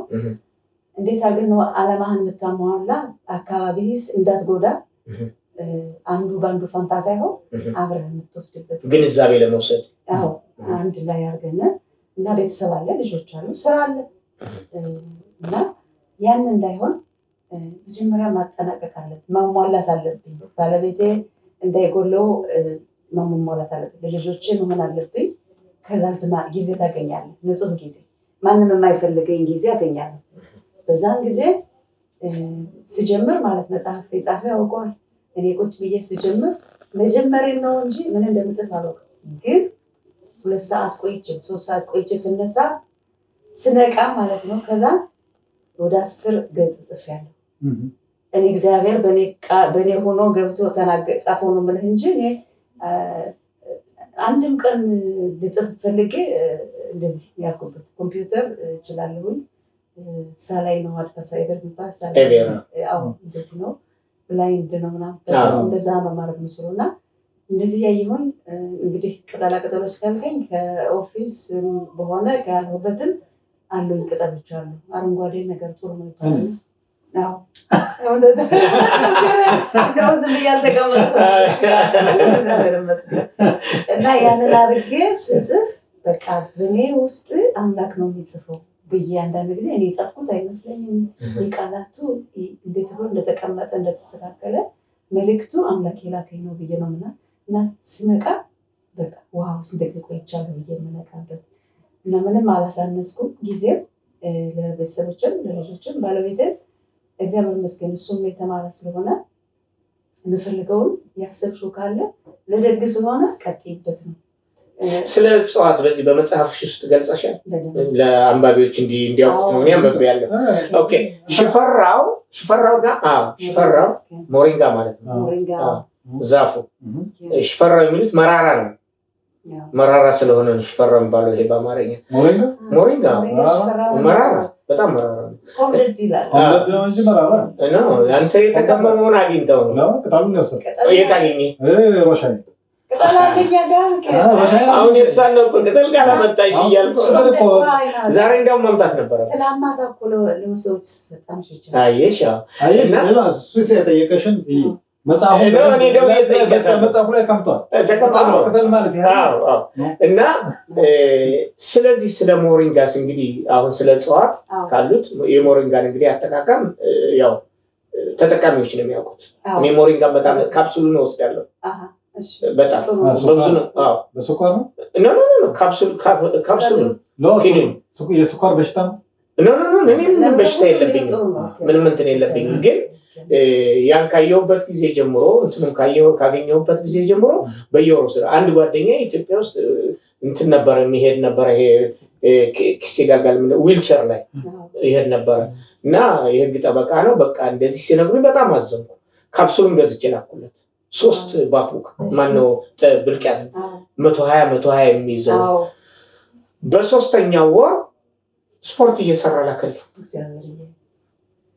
ስለዚህ ተነስቶ ሞሪንጋ ያን ካየሁበት ጊዜ ጀምሮ ከእድሜም አኳያ አንዳንድ ነገሮች እየተሰሙኝ ሲሄዱ ሞሪንጋውን በቋሚነት መውሰድ ጀመርኩ። በቃ አሁን ያው ከኃይሌ ጋር አረጥኩም እንጂ እንደ በቃ አያመራ ነው። እኔም ልንገርህ እንዴት ነው ከሞሪንጋ የደረስኩኝ አላውቀውም። በደቡብ አካባቢ ነው ያለው የዛፍ። እስራኤል ሀገርማ የተመኔዎች የመናውያን በየእንትናቸው ተክለውታል። ግን በዚህ በደቡብ አካባቢ በደቡብ ኢትዮጵያ በጣም እንዲያውም መንደር ምንድነው የቤት ይሄ ያጥር እንዳጥር እንትን አድርገው የሚጠቀሙበት ነው። አዎ እንደዛ ነው። እና ስለዚህ ይሄን ነገር አሁን ለምሳሌ ስኳሩም ምኑም የተለያየ በሽታዎች አሉ ከእድሜ ማኳያ በወገኖቻችን መካከል። ስለዚህ ገለጻና ማብራሪያ ማለት በየክለቡ አሁን በየከተሞች ማዘጋጃ ቤቶች ያዘጋጇቸው እኛ አጠቃቀም ጉዳይ ነው ያጣ ነው። ወይም ደግሞ ገለጻና ማብራሪያ የሚሰጡትን ሰዎች አልተጠቀምንባቸውም። አንዳንዶቻችን ፈረንጅ አምላኩ ሆነናል። አዎ እንደ ውቢት ያለች ደህና እንዲህ አይነት ገለጻና ማብራሪያ የምትሰጠውን ሰው ለሷ ፊታቸውን አይሰጡም። ፈረንጅ መጣት ከተባለ ሁሉም ተንጋግቶ ይገባል። ያውም በትርጉም የሚሰጠው ደግሞ ከ100% ምናልባት 20% ወይም 15% አንድ የመረዳት እንትን ቢሆን አሁን እንደሱ አይነቷን ግን በባህሏም በቋንቋዋም መነገር የሚገባውን ምን የሚደረገውን ገለጻ ስታደርግ ይሄን መጠቀም መቻል ነበረባቸው። አሁን በተለያዩ አካባቢዎች እውነቴን ነው የምልሽ። እኔ አንዳንድ ቦታ አሁን እኮ በዚህ አጋጣሚ አሁን እኮ እንግዲህ እያስተዋወቅን ነው። ምናልባት ሞሪንጋ የሚለውን የአትክልት ከፊታችን አስቀምጠን ባነጋገርበትም ስሙን ይዘን አሁን ቅድም ተመስገን ብሎ የሚለውን ነገር አንተን እንደወሰነው ሁሉ ሞሪንጋ የሚለውን ነገር ደግሞ አሁንም እየወስድን ማብራሪያ እየሰጠን ነው። በዚህ ሀገርም እንዳለ ኢትዮጵያ ውስጥም እንዳለ ለምን እንደሚጠቅም ምናልባት ተጠቃሚዎች ለዚህ ነገር ፈልገው የበለጠ ገለጻ የሚሰጣቸው ሰው ፈልገው ከነዛ ጋር ተገናኝተው ቢነጋገሩ ጠቃሚ ነው እላለሁ። በቀድም አንድ ነገር ስትናገር መጨመር የፈለኩት ነገር አለ። በተለይ ጊዜን በተመለከተ አንዳንድ ሰዎች አሁን ጊዜ የለኝም እኔማ ምንም ጊዜ አግኝቼ የሚሉ እንትራለ ትክክል አባባል አይደለም። ለምን ጊዜ ሞልቷል። ጊዜን እንዴት ነው የምትጠቀምበት? ምንድነው አንድ ኢትዮጵያ ውስጥ ፊት ነው በአሁኑ ሰዓት አይደለም ቀደም ብሎ አንዱን ሰው ይጠይቁታል። በጋዜጣ ላይ ሲያየውተኝ በፊት ኢትዮጵያ ያለ ነው እንግዲህ የሰው እድሜ 60 ቢሆን ምንድነው ይሄን እስኪ ተርጉምልን የጊዜን ጉዳይ አጠቃቀም ነው። አዎ በእርግጥ ነው 60 ዓመት ማለት 20 ዓመት እንቅልፍ ነው ተኝተሃል፣ 20 ዓመት አገልግሎት ነው ተዝናንተሃል፣ 20 ዓመት ሰርተሃል ማለት ነው። እና 20 ዓመት ማለት 20 ዓመት መተኛት ማለት እንግዲህ ተመልከት እኛ ወደዚህ ዓለም የመጣነው 8 ሰዓት በቀን ስንት ሰዓቶች አሉ? 24 አይደል? 8 ሰዓት ትሰራለህ፣ 8 ሰዓት ትተኛለህ። ይሄ ኢንተርናሽናል ህግ ነው፣ ዓለም አቀፍ አሁን በዓለም አቀፉ ህግ ተመልክተህ እንዲያው አንዳንድ ሰዎች 8 ሰዓት ሳይሆን 10 ሰዓት የሚተኙ አሉ። እድሜያቸው እንግዲህ 60 ዓመት ቢሆን ስንት ነው? 25 ዓመት ተኙ ማለት በሌላ አባባል። አሁን እንግዲህ 25 ዓመት መተኛት ማለት ቀላል ነገር አይደለም፣ ብዙ ጊዜ ነው። ክቡራትና ክቡራን የፕሮግራማችን ታዳሚዎች ፕሮግራማችን እንደቀጠለ ነው። እንግዲህ የጸሐፊዋን የበኩር ስራ በስነ ጽሁፍ ቅኝት ማለትም ከድርሰት አስተምሮ አንጻር መዝነነዋል። በመጽሐፍ ውስጥ የተካተቱት መልእክቶች ከጽንሰ ሐሳብ አመዳደብና ተዛምዶ አኳያ ያደረግነው ዳሰሳ እንደቀጠለ ነው። እናንተ መጽሐፉ ማለትም ተመስገን እጃችሁ ገብቶ እንድታነቡትና የመልእክቱ ተጠቃሚ በመሆን የንባብ ጥማችሁን እንድታረኩበት ማሳሰቢያችን ነው። እናመሰግናለን። ኦኬ፣ እንቀጥላለን። እንግዲህ ያው ደጋግመን እንደጠየቅነው አሁን የት ቦታ ለምሳሌ በከፍተኛ የትምህርት ተቋማት፣ በዩኒቨርሲቲዎች፣ በኮሌጆች መጽሐፍሽን የት ቦታ ደርሰሻል? እኔ ለምሳሌ ኢትዮጵያ በተመላለስኩበት ጊዜዎች እንትን አድርጌ የኤቨሬስት ስለሆነ እዛ ኤቨሬስት አንባቢ ስለሌለ ምንም ማድረግ አልቻልኩም። የአንዳንዶችን መጽሐፍቶች ለምሳሌ የሮኔንም የተለያዩ እንትኖችን ወስጄ እዛ የተለያዩ ቦታዎች አስቀምጫለሁ። አንቺ እንዳልሽው ቅድም ወደ አማርኛ ቢተረጎም ቢመለስ ከዚህ የበለጠ ብዙ መልእክት ሊኖረው ይችላል። በእድሜ የገፉ አዛውንቶችም እኛም ደግሞ በትረካ መልክ በዚህ ፕሮግራማችን ላይ ለወደፊቱ የመጽሐፍት ዳሰሳ ብቻ ሳይሆን የትረካ ፕሮግራም እንደሚኖረን ተስፋለን። በዚህ የትረካ ፕሮግራም ላይ ለምሳሌ እንዲህ አይነት መጽሐፍቶችን አስተማሪነታቸው፣ አመራማሪነታቸው፣ የመልእክት ይዘታቸው፣ የታሪክ ፍሰቱን እንዲህ አይነት ነገሮችን የማድረግ እቅድና ዓላማ አለን እና ስለዚህ መቼና እንዴት የመተርጎም ዓላማ አለሽ? መቼስ ከአንቺ አንደበት ስለወጣ ትርጉም የሚባለው ነገር አይሰራም። በአማርኛ ደግሜ ጽፈዋለሁ የሚለው ነገር ቢኖር ይቻላል። ለምን ትርጉም ሲባል እኔ ነኝ አሁን የመጽሐፍ ልጻፈው ብል ትርጉም አድርጌ እወስዳለሁ ማለት የሚገባኝ። ይሄ ግን ጥሬ ቃሉ ጥሬ ሐሳቡ ከአንቺ ጋር ስላለ እንዲያውም ስፋትና ጥልቀት ባለው ሁኔታ ባህልና ጨዋነትን መሰረት ባደረገ ቆንጆ የሆነ የአማርኛ መጽሐፍ ትጽፊያለሽ የሚል እምነት አለኝ። በአምላክ እርዳታ እጽፋለሁ። ይህንንም እንደ እንትን አድርጌ እጽፈዋለሁ። አንድ በአንድ ባላደርገውም በተመስገን ስም እንደ ኢትዮጵያ እንዴት እንደተወለድ ሀገራችን በእውነት ማከብራት የምወዳት ሀገር ናት ኢትዮጵያ። እትብትሽ የተቀበረባት ነው። ትልቃው እግዚአብሔር ይመስገን እንኳንም ተወለድኩ እና በጣም ትልቅ ሀገር ናት። አምላክ ብቻ ያድላት እንድታድግ ምኞቴ ነው። ሄደሻል ግን ከዚህ ከመጣሽ በኋላ? ከዚህ ከመጣሁ በኋላ አልሄድኩም እስካሁን አልሄድኩም። በሚቀጥለው ዓመት እንሄዳለን፣ ፕሮግራም አለን እና በተለያዩ አጋጣሚዎች ልንሄድ ስንል ኮሮና ነበረ፣ ከዛ ጦርነቱ ነበረ። ግን ሁልጊዜ አንቆበር ድረስ መድረሱ አትችይም። እንግዲህ ወዛው መቼም ወዛባ ሳትደርስ አልቀርም። ይሄን እንግዲህ ዝግጅት የሚያደርጉ ሰዎች አሉ፣ የጉዞ ዝግጅት የሚያደርጉ ሄደው የደርሰው የመጡ አሁን ባለፈውም ሄደው የመጡ አሉ። በአጋጣሚ ዛሬ ከመስሪያ ቤቴ አንድ ሰው ከኢትዮጵያ ትላንት የተመለሰ እና ስላለ ሁኔታ ስለነበረው የጉዞ ሂደት አሁን አስረዳኝ። ዛሬም ሰምቻለሁ። ምናልባት የሀገሪቱ ሁኔታ እኛም እንደዚሁ ኢትዮጵያ የምታደግበት፣ ኢትዮጵያ የምትለመልምበት፣ ኢትዮጵያ ከኛ ጋር ግንኙነት የምታደርግበት በሰፊው እኛም ደግሞ የኢትዮጵያ ይሁዶች በተለይ ከእስራኤል ሀገር ያለ ነው የአፍሪካ ድልድይ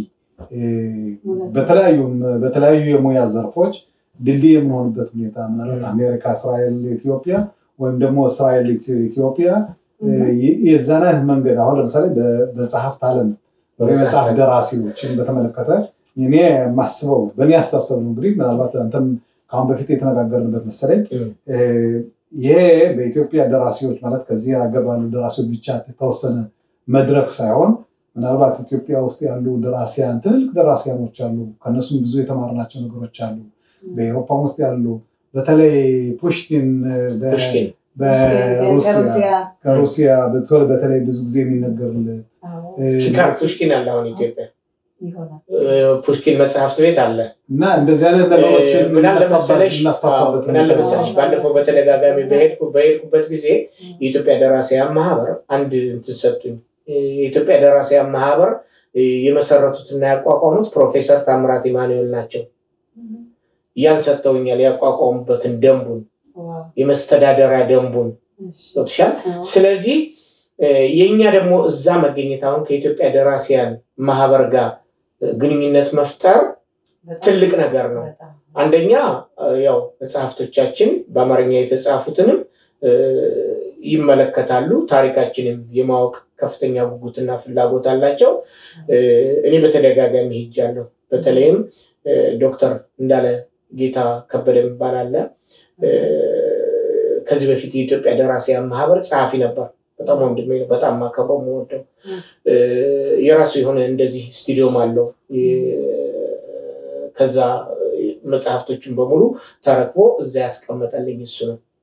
ይሄኛ በእኛ ታሪክ ውስጥ ዙሪያ ያሉትን መጽሐፍቶች አሁን ምንድነው ባለፈውም ተነጋግረናል።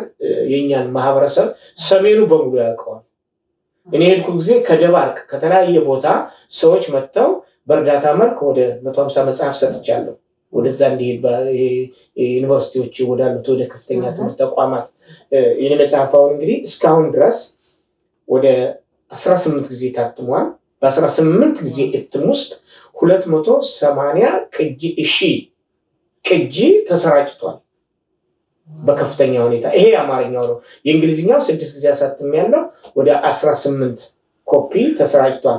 ይሄ ማለት ምንድነው? እኛ አሁን እንደዚህ ተመስገንን እንደዚህ በመጽሐፍ ዙሪያ የምናደርገው ግምገማ የምናደርገው ዳሰሳ ጸሐፊዎችን ወይም ደግሞ አንቺን ዝቅ ለማድረግ ወይም ሌላ ነገር አይደለም። የመልእክትሽ ይዘት ለሰዎቹ ለአንባቢያን ለተደራሲያን እንዲደርስና እነሱ ደግሞ የድሉ ተጠቃሚ እንዲሆኑ ነው።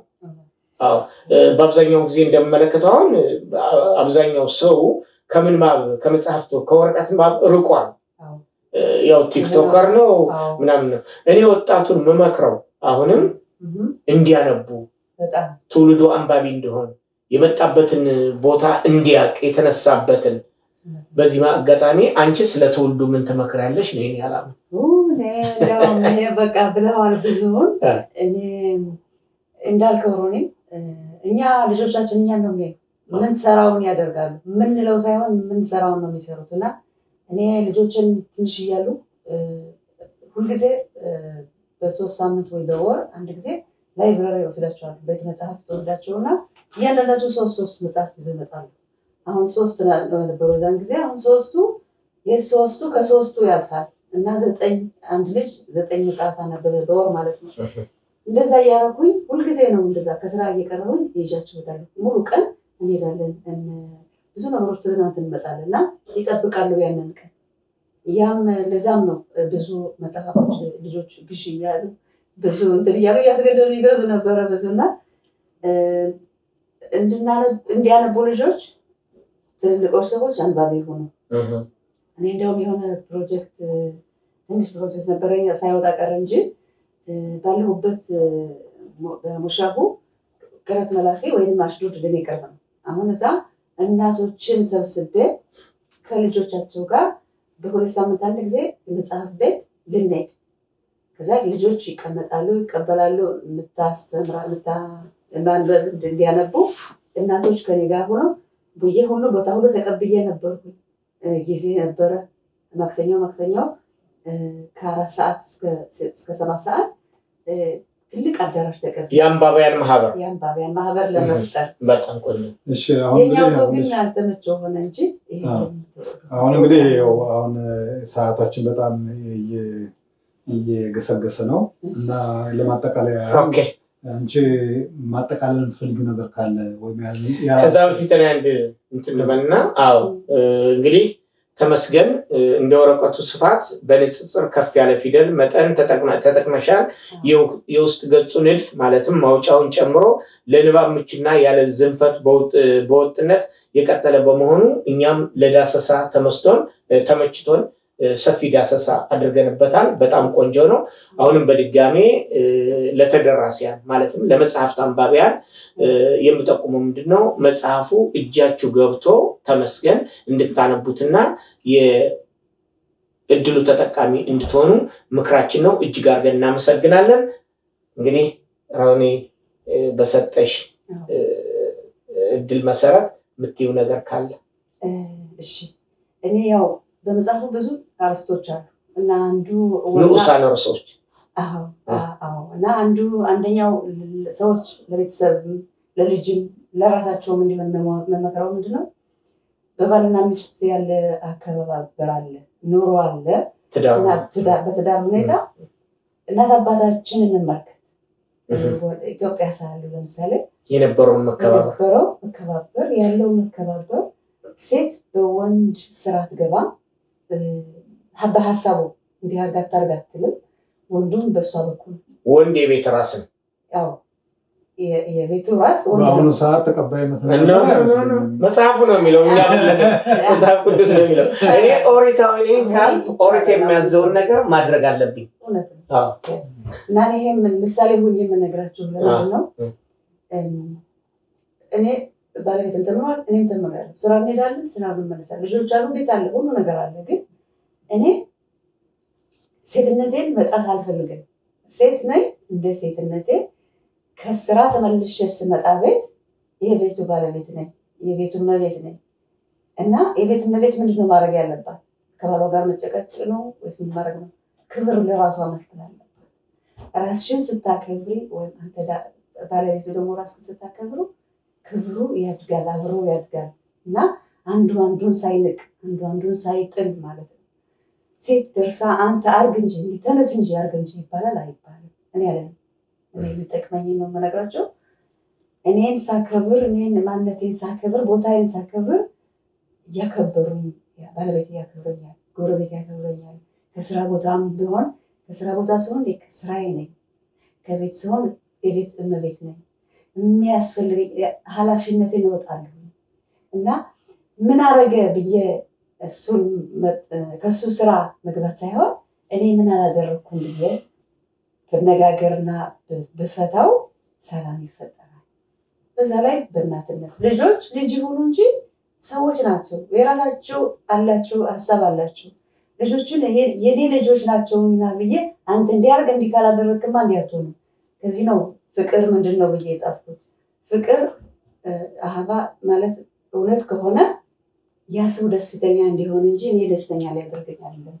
ያ ሰው እንዲደሰት ከሆነ ደግሞ የሚያስበውን መሆን አለበት፣ የሚፈልገውን መሆን አለበት፣ ማድረግ አለበት።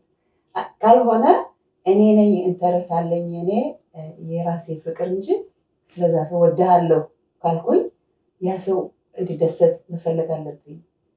እወድሃለሁ ለምን አንተ እኔን ስለምጠቅሜ እወድሃለሁ አይደለም፣ እሱ መጠቀሚያ ነው እንጂ ያደረኩት። እኔ ግን አምናለሁ ሰው ራሱን ሲያከብር ሌላው ያከብራል። ፍቅር ምንድን ነው ይባላል? ፍቅር የጋራ ነው ይባላል። አንዱ ብቻ ሳይሆን የዚህኛው ብቻ ሳይሆን ሁለቱም። እውነት ነው። እና አሁን ለምሳሌ ቫለንታይን ዴይ ነው፣ ቅዳሜ ሊወጣ ነው። በዚህ አጋጣሚ የምፈልገው ምንድነው ሴቶች አንዳንድ እንትኖች ይጣላሉ፣ በዛን የውማ ሀባ ተብሎ ይጣላሉ። ግን በአሁኑ ሰዓት ለሴቶች ምክር መስጠት የምፈልገው አትጠብቁ ከሰው፣ እንዲያውም ስጡት፣ ፍቅር አበባ ስጡት፣ አበባ ስጡት ለባለቤቶቻችሁ፣ ለምትወዱት ሰው። እየሰማችሁ ነው እህቶቻችን? እውነት ነው።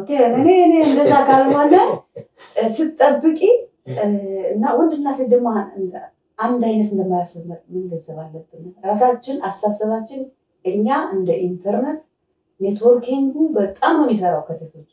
ወንድ ግን የሆነ ኮኔክት አንድ ሁለት ሶስት እንትን ካለ በቃ ምግብ አለ፣ አዎ እንትን አለ፣ በቃ ምንም ብዙ ጠባ የለውም። ስለዚህ ሴቷ ስትረዳ ወንድየው እንደሷ እንደማያስብ መቆጣቱን ትላለች። ወንድየው መጥቶ ይቀመጥ እንጂ ቤቱ ጽድት ይሆን፣ ልጆች ምን ያደርጉ አያስብም። መጥፎ ሆኖ መናጢ ሆኖ አይደለም። ካለው ጥሩ፣ ከሌለው ደግሞ ተናገሪ።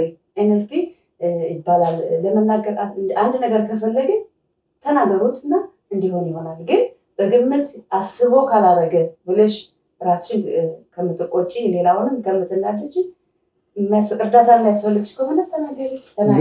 ጥሩ ሀሳብ ነው፣ ጥሩ ምክር ነው እና ይሄን ምክርሽን ከዚህም ቦታ መጥተሽ ስለተመስገን ሰፊ ማብራሪያ ስለሰጠሽ የሰፊ መጽሐፍሽ ደግሞ በሌላው ሰዎች እጅ ገብቶ እንዲነበብ እና አንባቢዎችም አንበው እንዲደሰቱ እንዲሆን ከፍተኛ ምኞታችን ነው እና በዚህ አጋጣሚ እንግዲህ ቆንጆ የክህነት ቃል ነው የሰማነው። ተመስገን እኛም እንላለን። ክቡራትና ክቡራን የፕሮግራማችን ታዳሚዎች የዛሬውን ፕሮግራማችን በዚህ እናጠናቅቃለን። ስለነበረን ጊዜ እጅግ አድርገን እናመሰግናለን። አሁንም ደግመን እንላለን ተመስገን የሚለውን መጽሐፍ እጃችሁ ገብቶ እንድታነቡትና የመልእክቱ ተጠቃሚ እንድትሆኑ እናሳስባለን። እህታችን ጥሪያችንን አክብረሽ በዚህ ቦታ ላይ ጊዜሽን መስዋዕት አድርገሽ ስለተገኘሽ እና መልእክትሽን ከአንቺም ከውስጥሽም ያለውን ነገር ስላደረሽን እጅግ አድርገን እናመሰግናለን። መልካም ጊዜ። ተመስገን። በጣም የማመሰግነው ለአንዱ አምላካችን ይሄንን ለፈቀደልን እኔ ከዛ መቶና ከዚህ አቆይቶ አመጣችሁ ይሄንን ሁሉ ለማድረግ ያበቃን በሰላም እግዚአብሔር ይመስገን። ተመስገን ነው የምለው። በጣም አመሰግናለሁ። እናመሰግናለን።